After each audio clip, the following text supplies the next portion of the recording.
Angel Alejandro, it is so good to see you, my brother. Good to see you again. Here on 125th Street, just off Lenox Avenue. You're in the second level of a building here on 125th Street. You pretty much have enough square footage to have a small boxing gym. Right? It's too small for that. But just, you could probably have maybe 2 or 3 kids working out, right? But instead, this is a state-of-the-art tailor shop. And before we had a chance to set up this interview, we were in your tailor shop and you talked about fabric and clothing. In the second breath, you're talking about boxing, and I know that's your background. Mm-hmm. Tell me how you got into the clothing business. Years ago, I have fighters, and I own a gym in the Bronx, so that was my introduction to boxing. I walked into a gym to get Richie Burton's autograph. When I turned 21, I wound up purchasing the gym, taking over the gym. I got into boxing fashion. There was the lady who started this all was Maggie Vicente. She is the godmother of all this business. Anyone who says anything otherwise don't know the business. She started all this working with Hector Camacho and some of the, back in the days everybody just wore satin trunks. She came in with costumes. She came in showing these people this stuff. I worked with her for a little while.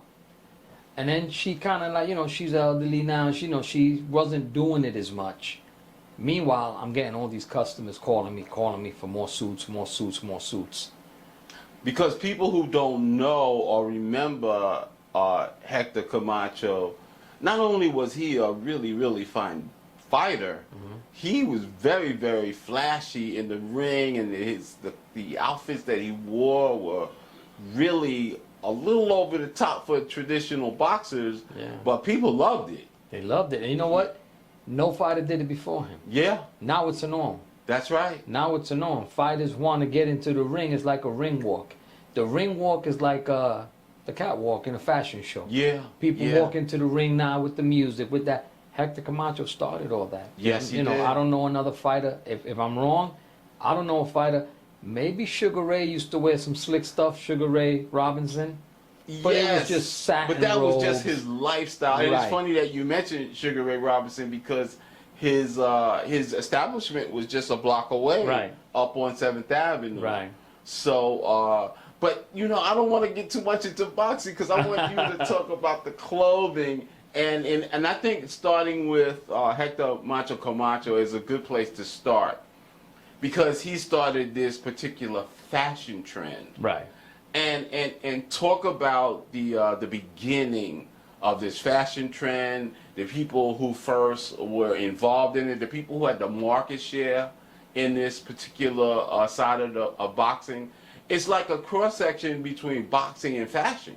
Right. And you really are at the intersection of boxing and fashion. Thank you. In the sense that you suited up probably some of the finest boxers over the last 15 years. So talk about that process of fashion. Talk about fabric, because I know you could talk fabric as much as you could talk about a left hook. So talk about fashion, talk about going into the garment district, buying fabric. In fact, I'm going to ask you to bring over some examples of some of the stuff that you're working with. Okay. But talk about the fashion side of Angel. Okay. What happened was I've always had an idea to do wild suits with like some of the best fabrics, like expensive sequins, expensive, not really satin, like the stuff that most companies use for their boxing outfits, we use as lining. That's what we use for our lining inside the suit. Like right. We try to get the most expensive fabrics. All our machines are commercial grade. We just do, when we started the business, let me go high end. And a lot of people thought I was crazy. A lot of people said, nah, it's never going to work. Who's going to wear these sequins? Who's going to wear all this expensive stuff? Who's going to pay for it? A lot of fighters. A lot of fighters. We get a lot of fighters that know, you know, when they're coming in and maybe they're not making as much, maybe they'll go to, you know, the locals and you get your suit made by grandma or something. But when they get to a certain level, we usually get the call, you know. Our suits get there 2 weeks early, way before the fight. They have it. They come here. They get fitted. They get to pick fabrics with me. And in the beginning, they had ideas. Now I'm getting phone calls. Hey, Angel, I'm wearing blue and red. Pick whatever you want. And that's where that's when we started doing like the real crazy designs, and it just took off. Everybody loved it. And we've been going strong ever since. And secondly, Angel, this work that you do really doesn't happen in a vacuum. And you don't necessarily have to mention any names. But, you know, like in basketball, for instance, and basically all of sports, there are, you know, shoe companies that supply the shoes. They get endorsements. You know, they wear certain sneakers. They wear certain hats. They wear certain jackets. But the same applies to boxing. There are clothing manufacturers and sneaker and shoe manufacturers and people who make the shorts and put the logos and basically product placement on the fighter. But interestingly enough, you can compete against all of them and get your market share. And talk a little bit about that process. You don't have to mention any names. I'll mention names. They big. But talk about how you get your market share and compete against like the big guys in the business. There's one thing that the big guys are missing. You see, like, the big guys are in it for business. They're not in the boxing game. I'm in the boxing game as a gym owner, as an amateur fighter when I was young, as a professional trainer, as an amateur trainer. The relationships that I have with the fighters, the relationships that I build with people in the business, I'm in the culture. I'm in the boxing culture. I'm not a culture vulture. I don't walk in and put my logo on a fighter, and when he loses, don't pick up the phone no more. You know, I got fighters that win. I got fighters that lose. I got fighters that are great. I got fighters that are coming up. It's a boxing fraternity. So if you're 10-0 and you call me, I pick up the phone. If you're 0-5 and you call me, I pick up the phone, because you're part of my boxing family. You're part of the boxing fraternity. Try that with some of the bigger brands. You know, they got big brands that'll give you free stuff when you're good. And if you lose one fight, they won't call you again. Yeah. And what happens is when you do that to one fighter in the gym, everybody in the gym remembers that. Yeah. Everybody in the gym. So there's certain people that are in it for the business, and there's certain people that are in it because they're in the sport. You know, I know amateurs. Most amateurs, you know, they can't afford my product because they're an amateur fighter. Right. You know, I've done stuff for amateur fighters to get sponsors. I've sponsored some amateur fighters. Right. You know, that I've helped out because I know they were needing it, and I got thinking maybe he'll be big one day. Sometimes they're big, sometimes they don't fight no more. But I'm known in the boxing community, and they know me. Most of them have my personal cell number. They don't call the office. You know, they got my personal number. They call me at home. They call me on Sunday. That's the relationship I build with them. That's what allows me to stay with my market share of the business. Because other companies come and they bless you when you're hot and forget you when you lose. You know, Angel, another thing that I find incredibly amazing about you is that you can hire a tailor with the same proficiency as someone would hire a cut man. And you hire some of the best tailors, and those of us who have that feed our family in the rag trade, we know that we can sell the garment, but it's the tailor who has to deliver it. Right. And you do a great job of hiring really good tailors. And where did that come from? Where did that knowledge level come from for you? You know, it's me and Yusuf, my tailor, have been together since I started. he was my, well, I had one tailor coming in. He was a young kid that I put under the wing.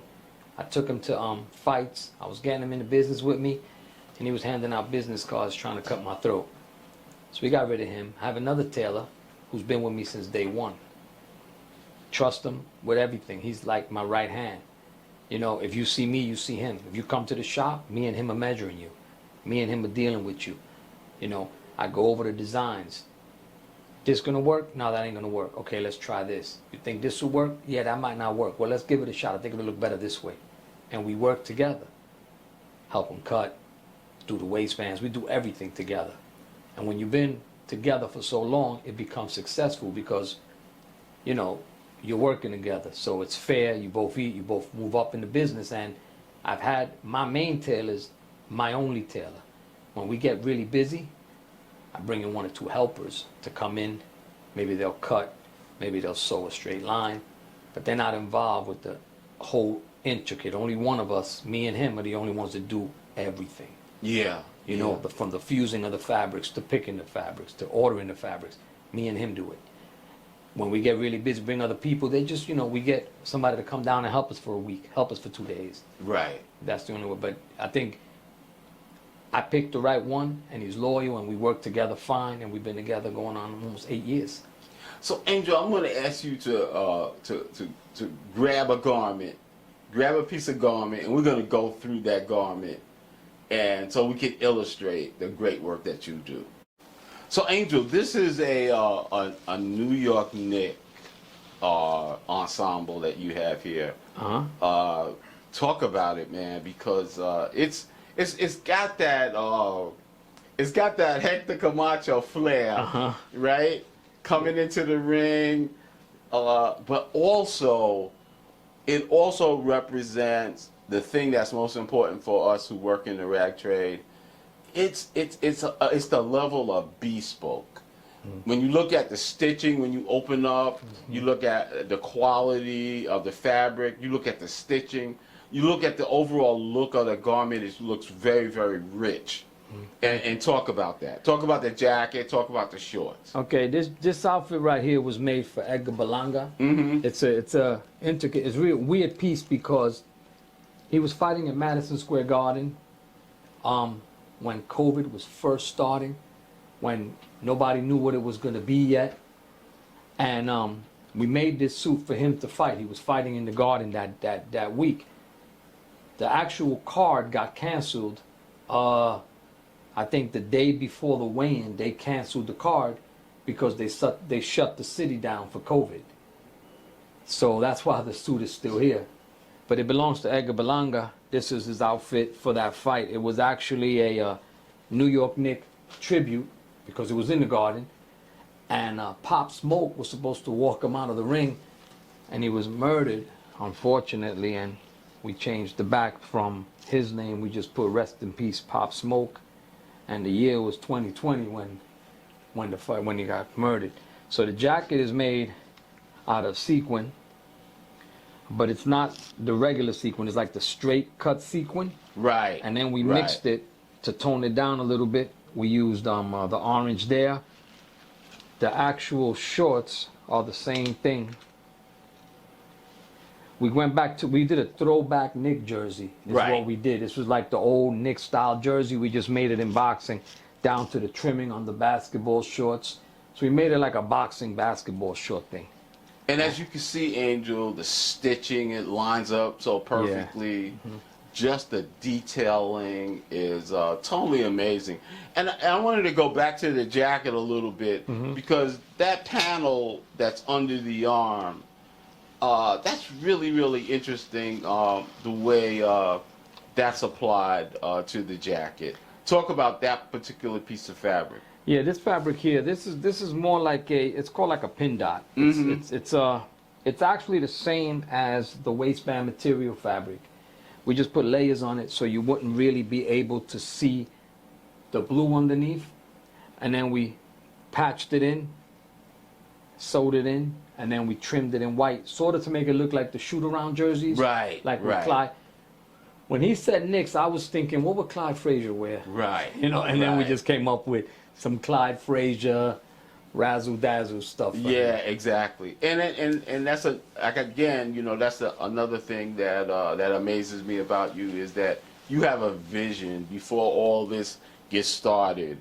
You can envision what the collar is going to look like, what the Yeah. sleeve is going to look like, what that side panel is going to Yeah, look just like. like, and like I was telling you before, like it's all lined Right. in the finest in the satin because most people make trunks out of this. That used to be how trunks would be. Right. Yeah. We use it as lining As on lining the inside, now. and it's more expensive than the cheaper lining. But I mean, it looks better, it fits better, it drapes better. Yeah. That's Yeah. what we like it to do. We want, if you when you want to buy when you go get a custom suit, and they have to taper it, it fits better when it's custom because they Exactly. make it for you. None of this stuff could be off the rack. That's why certain brands can't mess with us because their stuff is on the rack. They're Exactly. small, medium, large. I don't have that. I measure you. The Right. suit is made to fit you, so it fits you better. That's what we try to do. This is another one we did for Christina Cruz. This is red sequin, white background, so it's not see-through. This white fabric with this on top of it, and this is the her jacket, red in the back with the printing of her logo. Yeah, and again, Angel, just high quality craftsmanship throughout. See the way everything lines up? Yeah, everything lines perfectly? up perfectly. It's not like just patchwork together. So you understand when you buy when you buy pattern fabric with certain pattern on it, there's a lot of waste in it. There's Oh, cost, absolutely. because you have to match it. So whatever was in between, that's all gone in garbage. That's so when right. someone says, "Man, like I only want to buy 2 yards," this fabric here is like $38 a yard. Exactly. And out of the 3 yards, 4 yards we buy, we probably got to get rid of a yard of scrap to make it match. Exactly. That's the cost. As far as the shorts, this is her shorts.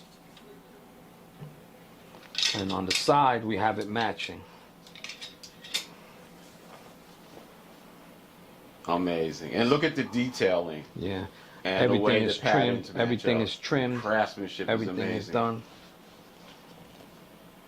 And then why we still have some of these suits, some of these fighters, if they're not from New York, they order a suit.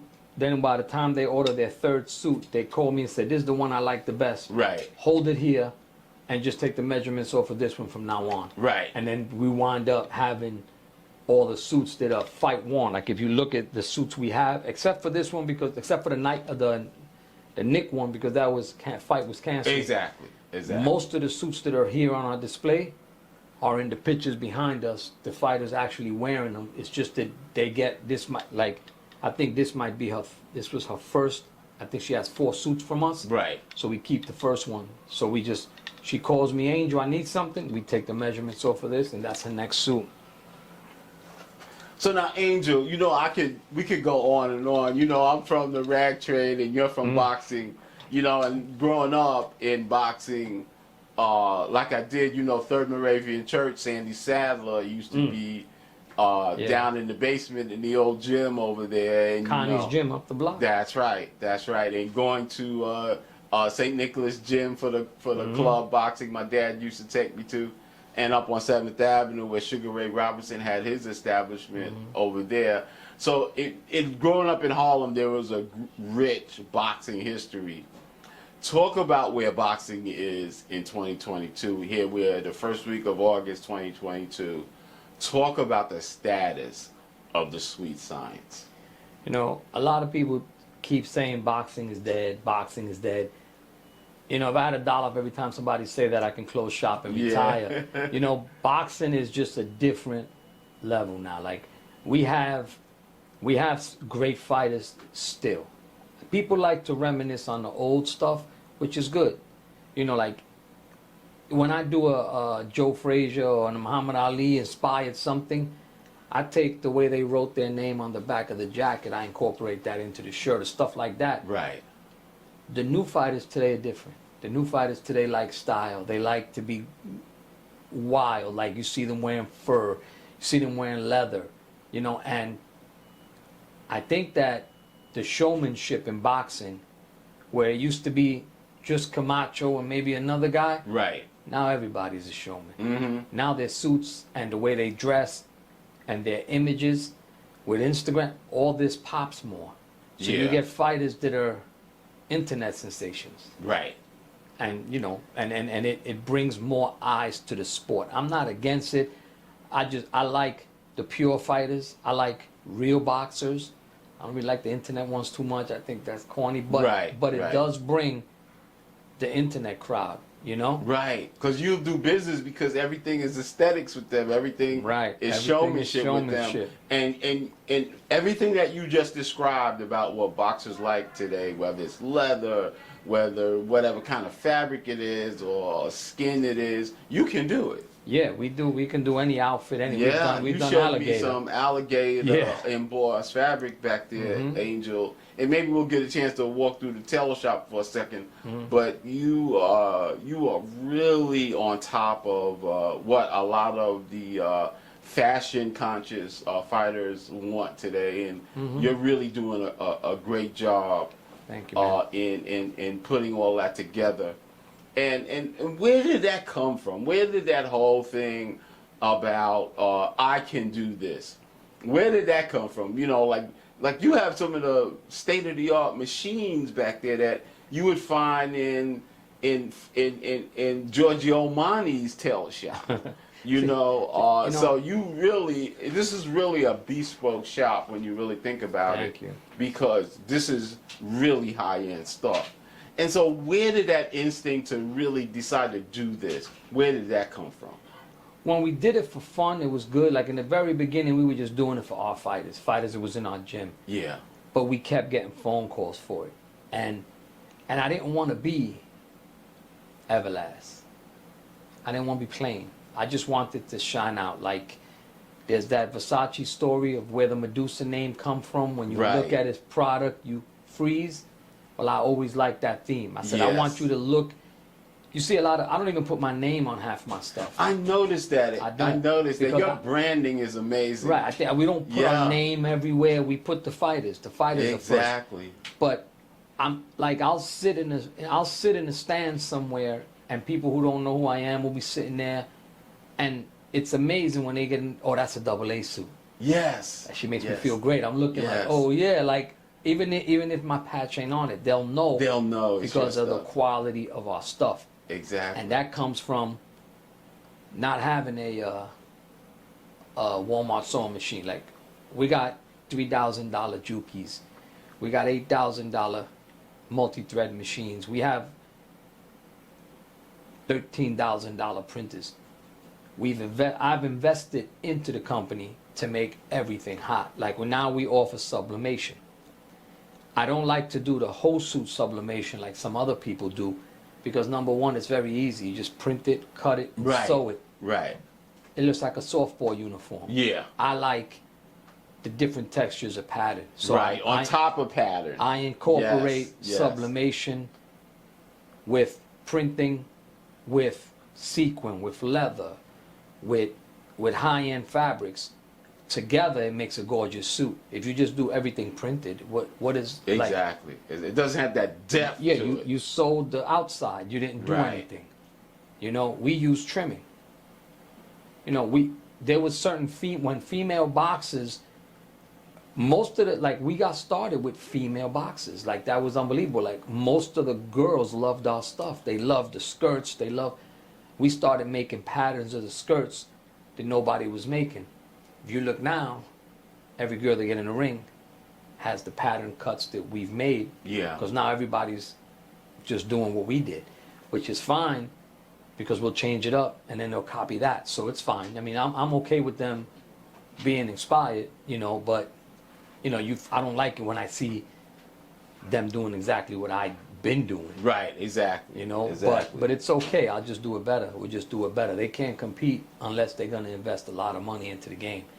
And some people ain't got it. You know, like I know we've invested a lot into what we do. So there's certain things that, and the good thing I have is like everything we do is in house. Right. Rhinestones, the printing, the sewing, everything is in house. We don't send it to embroidery shops. We do everything in house. Where if you go to somebody else, they're gonna have to send it here for rhinestones, here for embroidery. By the time you add all that up, you should have just came to me because it would have looked better too. And finally, Angel, that's another thing that's totally amazing about you is that your level of creativity. And for someone to be able to master two major aspects of our culture is sports, which you at the very, very high level, the way you train fighters, your knowledge of boxing, your history acumen is spectacular. And then on the flip side, you can talk the same language that I do, all of us in the rag trade. You could be sitting down and having this same conversation with some of the finest European designers from anywhere in the world. And you've been able to bring those two worlds together in your shop here. And Angel, I want to say thank you so very much for your time. Thanks for having me. Thanks for coming by. It's always a pleasure for me to come into this is my neighborhood. This is where I grew up. I grew up on these blocks right here. And to see your shop here, to be able to come and visit your shop here is just a wonderful pleasure for me. And Angel, thank you so very much. I can't wait for us to get back again. Definitely. Maybe down the road we'll get to talk about one thing about Harlem that we always wanted to have a shop in Harlem, around the corner from Dapper Dan. That's right. 501 Flavors next door. That's right. Right off the block also.